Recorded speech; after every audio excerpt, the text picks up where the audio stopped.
Thank you, Mr. Speaker. And I appreciate Mr. Stubbe yielding. And I agree with my colleagues across the aisle. This should not be a partisan matter. We shouldn't have to be here today. But unfortunately, the Democrats decided to make this partisan.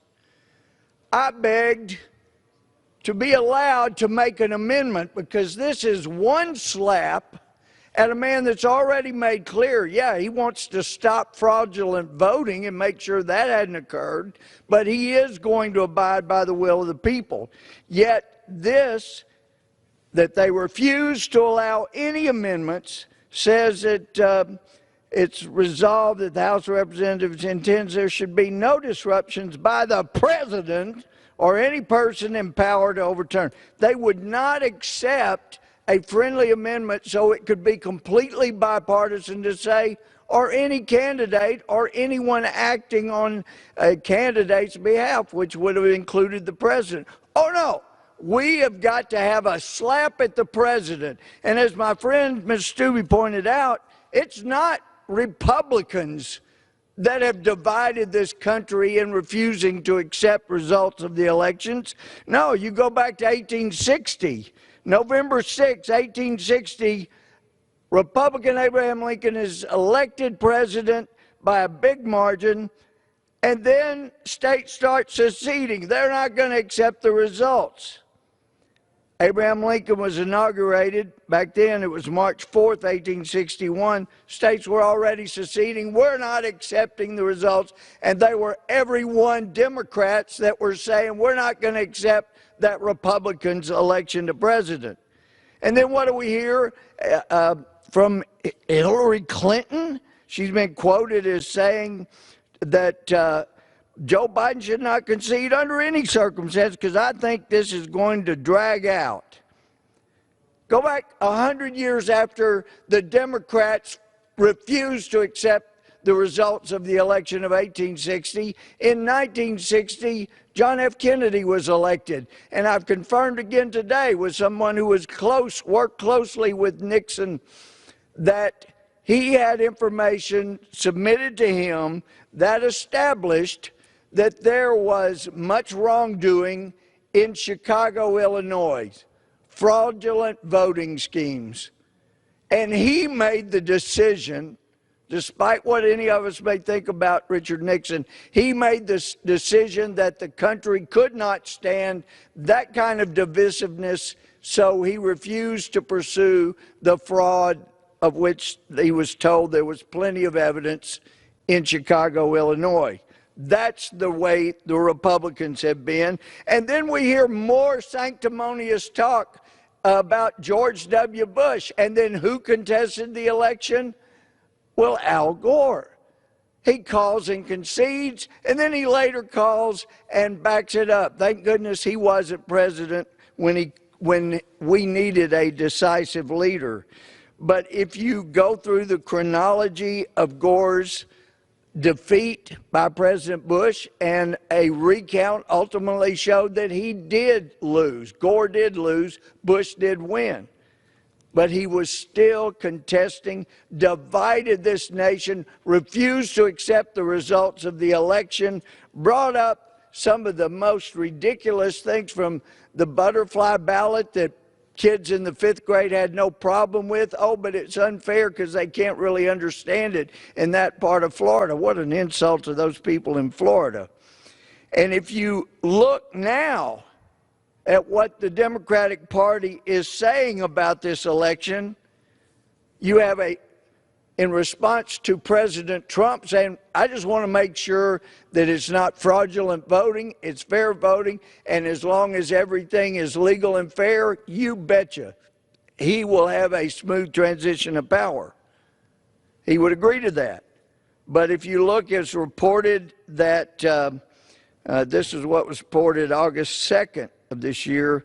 Buried near the end of Ben Smith's column is a report that Democrats have participated in a war game in which they considered several possible outcomes of the election. In one scenario, John Podesta, the former chair of Hillary Clinton's presidential campaign and a leading figure in party circles, played former Vice President Joe Biden and refused to concede the election. And then later it was posted on, well, much more recently, I guess that's September 6th, but Democrats promise more violence if Joe Biden doesn't defeat Trump by a landslide in the 2020 election. Rosa Brooks, a leftist who writes for the Washington Post, penned a piece that stated her read showed that the only scenario in November that would stop the violence is if Biden wins in a landslide. That kind of attempt to manipulate the voters by intimidation will just make Americans vote for Trump. It was posted September 6 in the American Thinker. Democrats openly say that if Trump is reelected, they're going to redouble their 4 years of madness with special emphasis on the last 3 months of open violence. Indeed, they're already planning to destabilize the election and contest if Trump wins in hopes of a violent coup. And as if there's not a God in heaven, today of all days, when this that should have been bipartisan is brought to the floor to slam Donald Trump, we have newly released information out today that has been declassified. This report on September 7, 2016, U.S. intelligence officials forwarded an investigative referral to FBI Director James Comey and Deputy Assistant Director of Counterintelligence Peter Strzok regarding, quote, U.S. presidential candidate Hillary Clinton's approval of a plan concerning U.S. presidential candidate Donald Trump and Russian hackers hampering U.S. elections as a means of distracting the public from her use of private mail server. And then further came out today, a former senior intelligence official told SarahCarter.com that it would make sense that Clinton's plans would be usurped by the Russians' GRU, its military intelligence, as well as Russia's FSB, equivalent of CIA, when former British spy Christopher Steele began peddling the Russians for information. Quote, the real people colluding and conspiring with Russia were the Democrats. Hillary Clinton, Fusion GPS, stated the source. It's the weaponization of the agencies and those like Clinton who built their private Idaho in the U.S. bureaucracy. They gave the keys to the kingdom to Russia to wreak chaos in our nation for the last 4 years. Moreover, the information that came out today reveals that former CIA Director John Brennan allegedly knew of Clinton's plans, briefed President Obama on those plans in July 2016. It was the same month the FBI opened up the Crossfire Hurricane investigation against President Trump and his campaign, or candidate Trump and his campaign officials. So what a day.